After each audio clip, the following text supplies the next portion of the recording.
Die boodskap, Levitikus hoofstuk 23. Die Here se feesdae. Die Here het verder deur Moses vir die Israeliete gesê: Hier is my feesdae.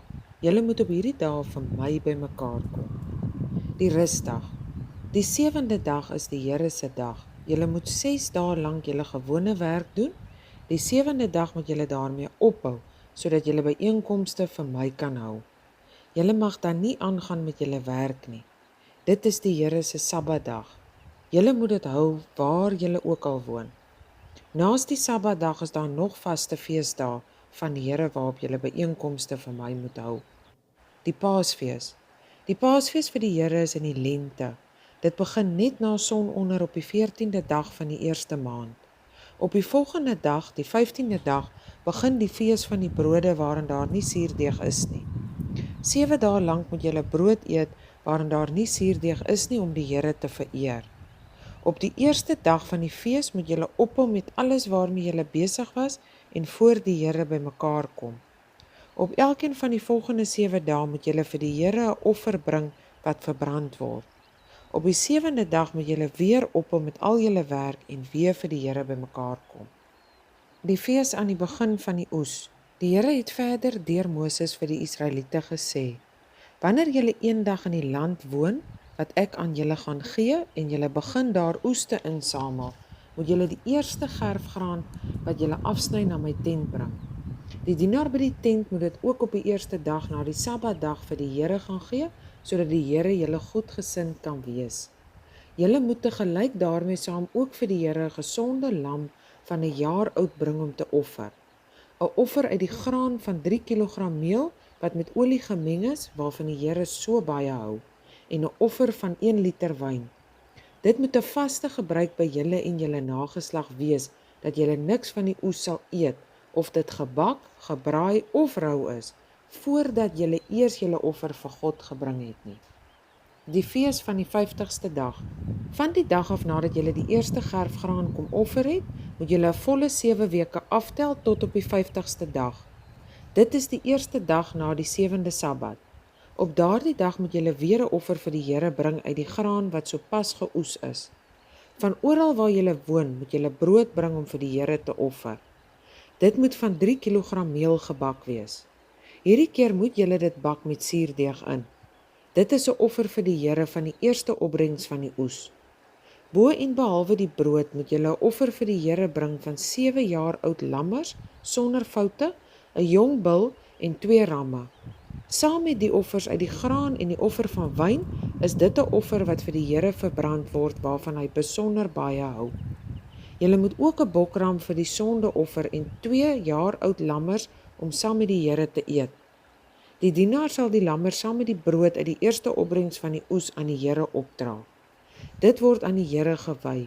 Sy dienaars mag ook daarvan eet. Presies op daardie 50ste dag moet julle vir die Here bymekaar kom. Julle moet ophou met al julle werk. Dit is 'n vaste afspraak elke jaar vir julle en julle nageslag, waar julle ook al woon.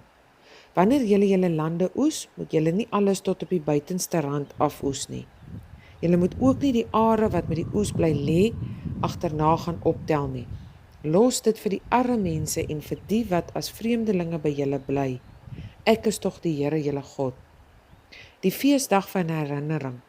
Die Here het verder deur Moses vir die Israeliete gesê: Die eerste dag van die 7de maand is die feesdag van herinnering.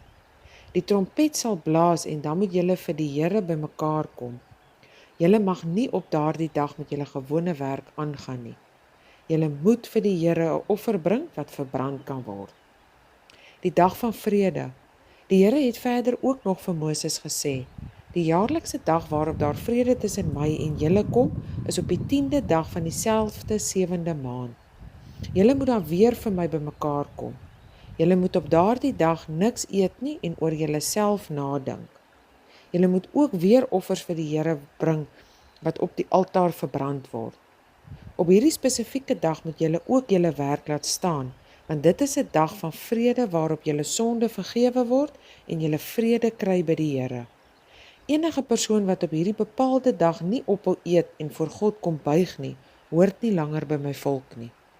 Ek sal enige iemand wat op daardie dag aangaan met sy werk uit my volk verwyder. Dit moet 'n vaste reël vir julle en julle nageslag wees, waar julle ook al bly, dat daar op die bepaalde dag glad nie gewerk mag word nie. Die dag van vrede moet 'n dag wees waarop julle julleself van alles losmaak en voor God kom neerbuig. Dit moet begin op die aand van die 9de dag en aangaan tot die aand van die 10de dag. Die fees van die hitte. Die Here het ook nog verder deur Moses vir die Israeliete gesê: Die fees van die hitte is op die 15de dag van dieselfde 7de maand. Julle moet dit 7 dae lank tot eer van die Here vier. Julle moet op die eerste dag vir die Here saamkom. Julle moet op daardie dag ook al julle werk laat staan. Vir die volgende 7 dae moet julle elke dag vir die Here 'n offer bring. Die 8ste dag is 'n besonderse feesdag. Julle moet op daardie dag weer bymekaar kom en vir die Here nog 'n offer bring. Julle moet ook op hierdie dag julle werk laat staan. Opsomming. Dit is dan al die feesdae van die Here. Op hierdie dae moet julle byeenkomste hou. Bring vir die Here offers wat verbrand word, offers wat op die altaar gebring word, offers wat julle saam met die Here eet en ook offers van wyn soos dit vir elkeen van die feesdae bepaal is. Die dae moet gevier word bo en behalwe die gereelde rusdae van die Here op elke 7de dag. Die offers wat julle by die feeste bring, kom nog by die geskenke en die offers wat julle vir die Here beloof het en by die vrywillige offers wat julle uit julle eie vir die Here bring. Wanneer die fees van die hitte op die 15de van die 7de maand begin, is dit ook die tyd dat julle die vrugte van die land begin oes. Dit is dan julle 7 dae lank die fees van die Here vier. Die eerste en die 8ste dag is rusdae. Op die eerste dag moet julle takke van vrugtebome, palmtakke, takke van bome met digte blare en takke van rivierwilgers afpluk. Dan moet julle 7 dae lank fees vier voor die Here julle God. Dit moet vir julle en julle nageslag 'n vaste gebruik wees, dat julle elke jaar in die 7de maand 7 dae lank hierdie fees vir die Here vier. Elke gebore Israeliet bly dan 7 dae lank in die hitte wat julle met die takke gebou het. Dit sal julle nageslag daaraan herinner dat ek die Israeliete in hitte laat bly het, toe ek hulle uit Egipte uit weggevat het. Ek is die Here julle God. So het Moses dan die Israeliete oor die feesdae van die Here ingelig.